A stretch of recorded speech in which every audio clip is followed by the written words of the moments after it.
Dhaka two Bajitpur গাড়িটি একটি auto রিক্সার লগে হালকা চাপ লেগে অটো রিক্সাটির বামে চলে যায় এবং একজন মহিলা মাথায় একটু আঘাত পায় এবং ড্রাইভারটাও হালকা আঘাত পেয়েছে। তাই তারা দুজনকে একটি ক্ষতিপূরণ দেওয়া হয়েছে।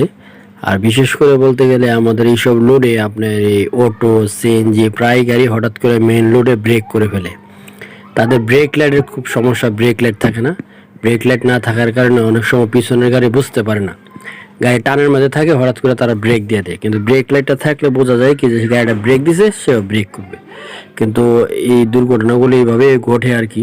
তাই আমরা সবাই চেষ্টা করবো অবশ্যই ব্রেক লাইট যাতে অবশ্যই আমরা লাগাই।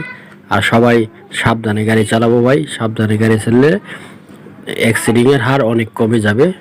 ধন্যবাদ সবাইকে। এই রোগীকে হসপিটাল নেওয়ার জন্য অটোতে করে নিয়ে যাওয়া হচ্ছে, ড্রাইভারকে সাথে নিয়ে যাওয়া